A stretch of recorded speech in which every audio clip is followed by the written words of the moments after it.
Olá pessoal, tudo bem com vocês? Eu sou o professor Emerson, estou trabalhando língua portuguesa. Em algumas aulas nós estamos fazendo uma revisão daquilo que vocês já aprenderam neste primeiro trimestre aqui por essas videoaulas. Agora, na aula de hoje, a gente vai rever o gênero discursivo tirinha. Lembram da tirinha? Notícia e reportagem. Fazer algumas reflexões, a gente vai pensar sobre o uso das conjunções, preposições e artigos, como que eu vou utilizar estas coisas ali no meu texto. Muito bem, para a gente começar, nós vamos começar já com uma atividade, mas primeiro eu vou explicar bem para vocês o que vocês vão ter que fazer. Olha só, leia a tirinha e produza uma notícia, ok? Sobre o fato real narrado pelo olhar de um cartunista. Então, eu tenho ali a tirinha, vou ler a tirinha para vocês e a partir dessa tirinha, nós vamos fazer a criação de uma notícia curtinha. Olha só o que eu tenho aqui. O Papa renunciou. Eu tenho alguém dizendo aqui, o Papa é pop. Em pleno carnaval, isso é letra de alguma nova marchinha? A outra pessoa pergunta. E ele responde, pior que não. E depois a minha personagem ali, aquele meu animal, ele diz, mas bem que podia ser. Olha só, vou ler novamente para vocês, porque a gente precisa ter isso em mente, certo? Essa historinha em mente, para que a gente consiga produzir a notícia. Vamos lá. O Papa renunciou em pleno carnaval. Isso é letra de alguma marchinha? Pior que não. São as informações que eu vou precisar ter para produzir a minha notícia. O Papa ter renunciado. Tudo bem. O primeiro, o que é uma tirinha? É o segmento ou fragmento de HQs, história em quadrinhos, geralmente com 3 ou 4 quadros, apresenta um texto sincrético que alia o verbal e ao visual, ou seja, o verbal e o não verbal. Ao mesmo tempo, nos enunciados, o sentido é produzido por meio desta semiose, ou seja, dessa junção do verbal com o não verbal. Mas onde que nós temos essa tirinha? Elas circulam em jornais, revistas e sites. Normalmente traz críticas sociais por meio de humor. Essa é a tirinha. Então, nós temos lá a tirinha do Papa. Agora, o que eu vou precisar para fazer essa minha notícia? Olha aí, ó. Manchete ou título principal. Então, você vai colocar ali um título. Geralmente apresenta-se grafado de forma bem evidente, ele vem um pouquinho maior, com vistas a despertar a atenção do leitor, chamar a atenção do leitor. Então, se você vai produzir uma notícia, você já tem que pensar que o seu título tem que chamar a atenção do leitor. Título auxiliar, ele não é obrigatório, mas o que é? Funciona como um complemento do principal, acrescentando-lhe algumas informações. Então, eu tenho o título e depois eu tenho um título auxiliar. Esse título auxiliar não é obrigatório, mas se você quiser utilizar, você vai fazer o quê? Trazer algumas informações para tornar aquele título principal ainda mais atrativo. Nós vamos ter ali corresponde ao primeiro parágrafo da sua notícia, e normalmente sintetiza os traços peculiares condizentes ao fato, quem, onde, o que, como, quando e porquê. Eu vou trazer isso ali no meu primeiro parágrafo, já para chamar esse meu leitor para continuar lendo a minha notícia. E o corpo da notícia relaciona-se à informação propriamente dita, procedendo à exposição de uma forma mais detalhada.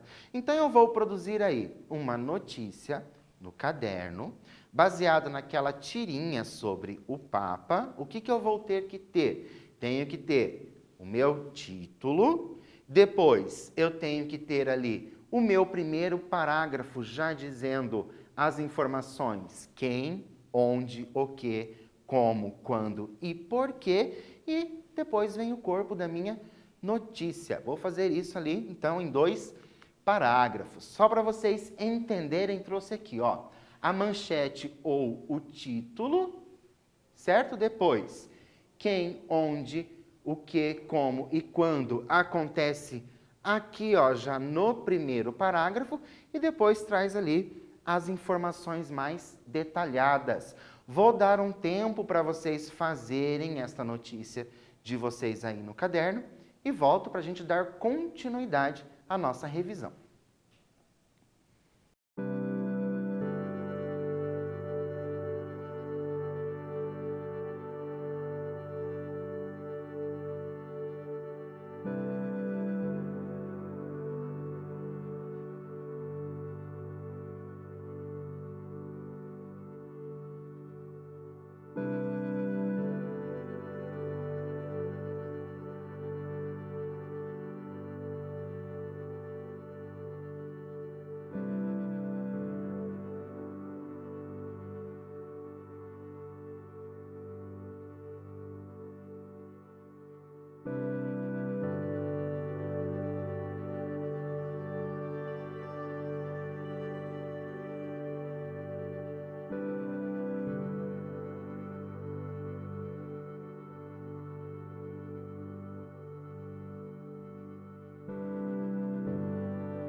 Deu tempo de vocês fazerem a produção da notícia de vocês baseado aqui na nossa tirinha sobre a questão do Papa? Fizeram ali, lembraram do que nós precisamos ter na notícia? Vou mostrar aqui de novo para vocês. Olha só, a sua notícia tem um título, o seu primeiro parágrafo traz ali as informações de quem, de onde, o que, como, quando e porquê, que são as informações principais da notícia, e depois no seu segundo parágrafo você faz o quê? As informações mais detalhadas. Essa é a ideia da produção da notícia de vocês. E por falar em notícia, vocês sabem a diferença entre notícia e reportagem? Vamos dar uma olhadinha? Só para a gente relembrar, olha só. A notícia e a reportagem eu tenho textos informativos com união de terceira e primeira pessoa. Isso vai acontecer tanto na notícia como na reportagem. A publicação, publicado ou veiculado na mídia. Essa mídia pode ser falada ou escrita, os dois, notícia e reportagem. Os temas, o tema da notícia é fato de relevância imediata, certo? Essa circulação é mais rápida. Enquanto que a reportagem nós temos diversos assuntos. Esses assuntos podem ser políticos, econômicos, culturais, educacionais e assim por diante.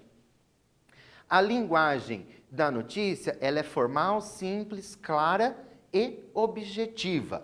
Na reportagem eu tenho formal, clara e dinâmica. Eu tenho essa linguagem formal, clara e dinâmica. E qual é o conteúdo? A notícia, fatos reais, atuais e cotidianos, lembrando que é porque nós temos ali fatos de relevância imediata, certo? E o conteúdo da reportagem vai trazer interpretação desses fatos, desses dados que vão serem narrados ali no corpo da minha reportagem. Então, eu tenho tanto a notícia como a reportagem, coisas muito próximas. Costumo dizer que a diferença principal das duas é que a notícia ela não traz a interpretação, enquanto que a reportagem vai trazer interpretação dos fatos. Lembra quando nós conversamos sobre isso nas nossas últimas aulas? Olha só, agora para a gente pensar na língua portuguesa. Em sua declaração oficial de renúncia, o Papa Benedito creditou sua saída à fragilidade de sua idade avançada e às exigências físicas e mentais do cargo, mas sempre houve a suspeita de que algo não havia sido contado. A minha apuração confirmou isso. Perceberam que nós temos ali algumas palavras coloridas? Por quê? Para a gente poder entender como que isso vai funcionar dentro do texto. Tenho aqui, por exemplo, o sua, o meu pronome. Sua declaração. Declaração de quem? Lembram? O pronome, ele vai fazer o quê? Substituir um nome que já foi utilizado. Depois eu tenho sua novamente. Ali eu tenho uma crase.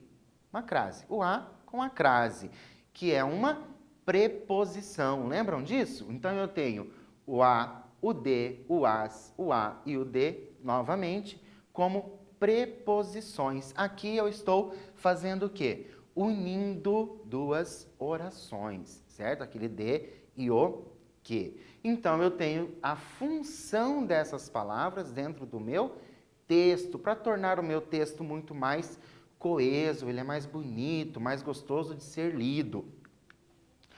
Continuando, nós temos ali o em, o com, o no, o da, o como, o ele, o além disso e o e, que faltou. Nós temos essas outras palavras. Mas para que servem essas palavras, professor? Volto a dizer, para deixar o seu texto mais coeso, nós vamos usar ali essas palavras para unir as orações, para fazer com que o meu texto fique muito mais gostoso de ser lido, muito mais bonito, um texto muito mais limpo, sem que eu fique fazendo aquelas repetições ou sem que o meu texto fique estanque, ele fique parado. Eu leio até um pedaço e não tem uma continuação. Então, eu utilizo algumas palavras para fazer essa continuação, para o meu texto ficar cada vez melhor. Por isso que nós temos ali as minhas preposições, depois eu tenho pronomes e tenho as conjunções.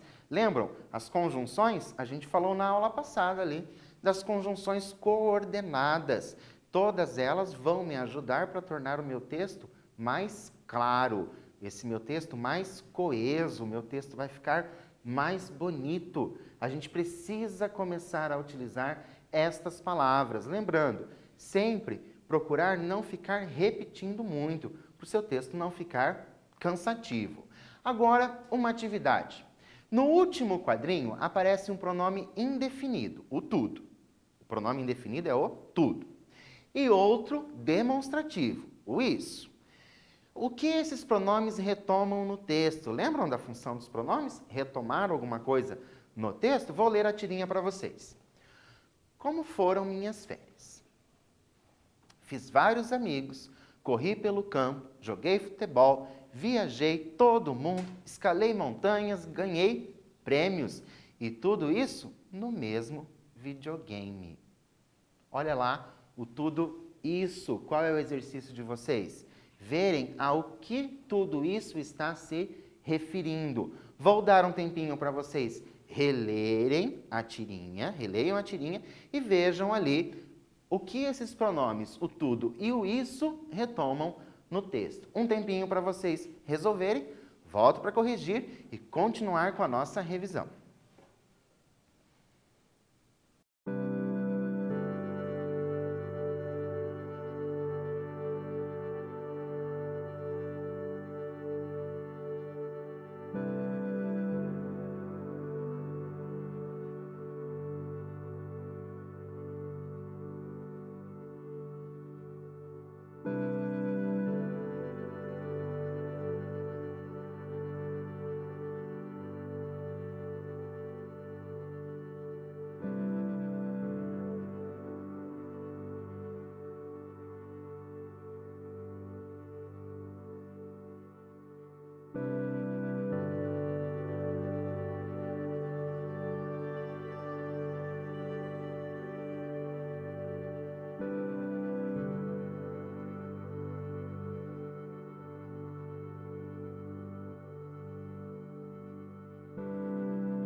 Então, conseguiram descobrir aí ao que os pronomes tudo e o isso estão retomando no texto? Vamos dar uma olhadinha? Olha só.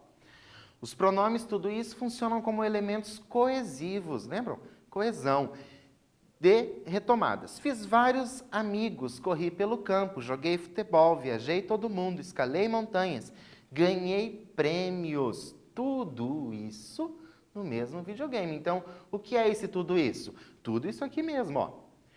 Fazer amigos, correr pelo campo, jogar futebol, viajar o mundo, escalar montanhas, ganhar prêmios. Tudo isso está retomando isso. E como que essa pessoa fez isso? Lá no mesmo videogame. Lembrando que, claro, que você também pode fazer tudo isso lendo bons livros. Você também tem essa possibilidade. Continuando na nossa mesma tirinha, mais uma atividade para vocês.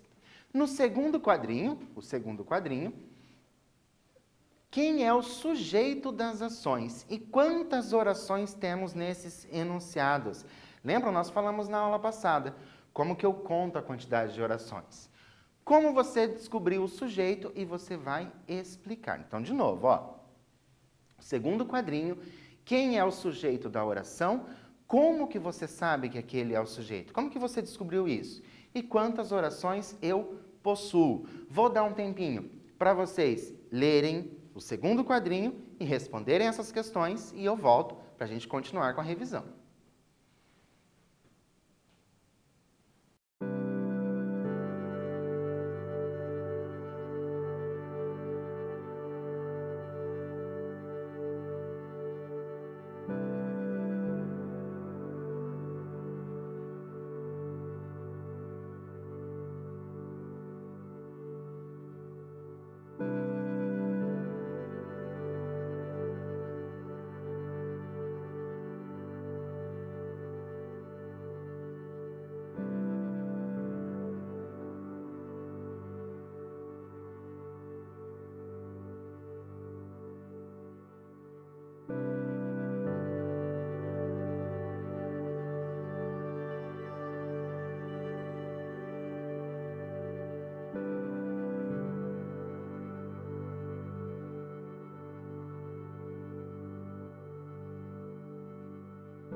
Olá, conseguiram fazer essas questões? Vamos dar uma olhadinha? Olha só. O sujeito é o eu. E sabemos pela flexão dos verbos, ou seja, o verbo está na primeira pessoa. Eu fiz. Temos 7 orações intercaladas ou independentes. Professor, como que você sabe que tem 7 orações? Você conta a quantidade de orações pela quantidade de verbos. É assim que nós fazemos a quantidade de orações, certo? Agora, nós temos mais uma atividade, que é entender aqui a minha tirinha. Qual é o humor do texto? No primeiro quadrinho da tira, qual a oração subordinada que é utilizada? Você vai explicar isso. Então vamos ver a nossa tirinha. Sabia que o beija-flor bate a asa 70 vezes por segundo? É? Não sou incrível? Não. Incrível é quem contou. Ok. Agora, qual é o humor do texto? Pense aí, escreva no seu caderno. No primeiro quadrinho da tira, este aqui, qual a oração subordinada que é utilizada? E você vai explicar por que ela é subordinada, ok? Um tempinho para você fazer essa atividade aí no seu caderno. Volto para a gente continuar com a nossa revisão. Até já!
Então, responderam aí no caderno de vocês, lembrando que essa atividade ela tem duas perguntas. Qual é o humor e depois qual é a oração e vou explicá-la.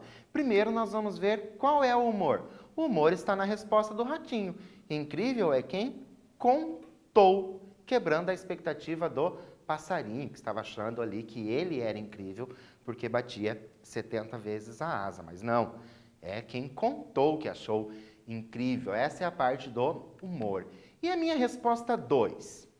Sabia que o beija-flor bate a asa 70 vezes por segundo? Olha só, tenho duas orações porque eu tenho dois verbos. Oração principal, o sabia. Oração subordinada substantiva, objetiva direta. Lembra quando nós falamos disso? Falamos lá do objeto direto, verbo transitivo, ok? Qual que é a minha oração subordinada?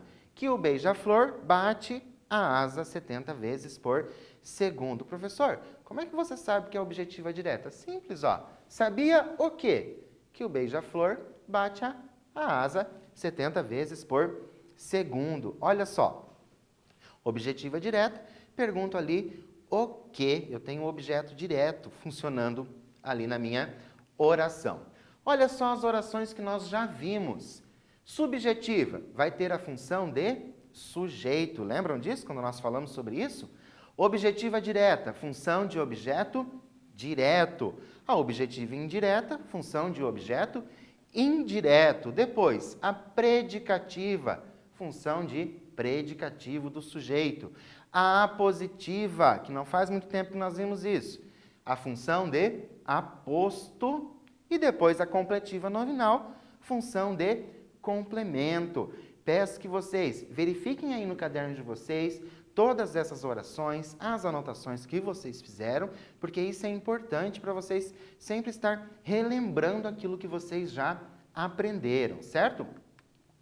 Mais uma atividade. No último quadrinho, qual é a oração subordinada substantiva? Então, agora eu vou ter que classificar dentre aquelas 6 qual ela é, certo? Como ela se classifica. Então, você não pôs molho bastante no macarrão. Tudo bem. Você pôs demais, agora precisa pôr mais macarrão. Pronto, está satisfeito? E o pior é que a sobremesa é pêssego com creme. Então, olha só. No último quadrinho, este quadrinho aqui, qual é a oração subordinada substantiva e como ela se classifica? Separe a oração subordinada e classifique dentro daqueles 6 tipos que nós temos. Tempinho para vocês fazerem isso, olharem aí no caderno de vocês para tirar as dúvidas, volto para corrigir e dar continuidade à nossa revisão.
Então, vamos lá para o nosso último quadrinho.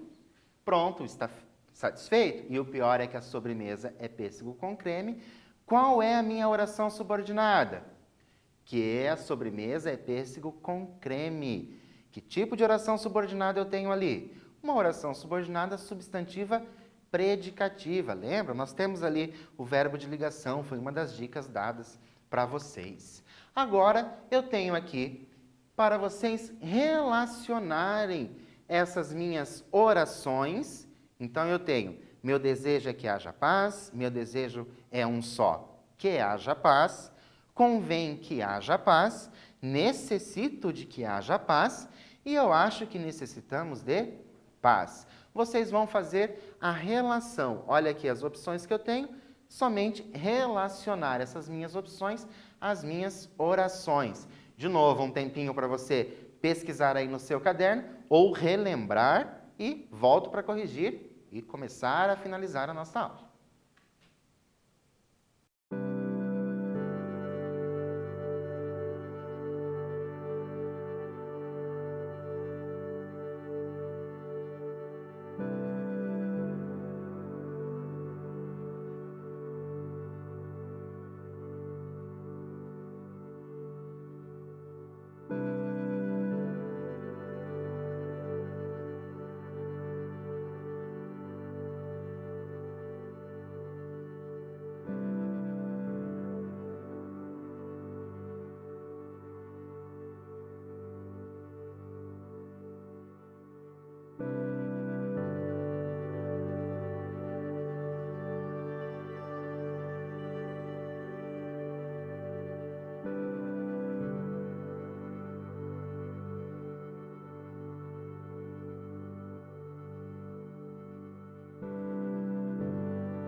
Conseguiram classificar as nossas orações? Vamos conferir aí para ver se vocês acertaram? Olha só, meu desejo é que haja paz, eu tenho o quê? Uma oração predicativa. Olha lá o verbo de ligação, uma das dicas que foi dado para vocês. Meu desejo é um só, 2 pontos. Quando eu tenho 2 pontos, que oração que eu tenho? Apositiva. Depois, convém que haja paz. Olha só, não tenho sujeito na minha oração, então é uma oração subjetiva. Depois, necessito de que haja paz. Necessito de quê? De que haja paz. O de é a preposição, oração subordinada, o quê? Objetiva indireta. E eu acho que necessitamos de paz. Eu acho o quê? Quando eu pergunto o quê, tem um objeto direto, logo, oração subordinada, substantiva, objetiva direta. E agora, o que foi que nós revisamos hoje? Olha só.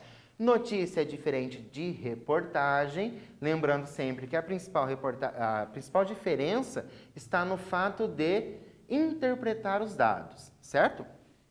As tirinhas trabalham com o texto verbal e o não verbal, assim como os anúncios. Lembram dos anúncios?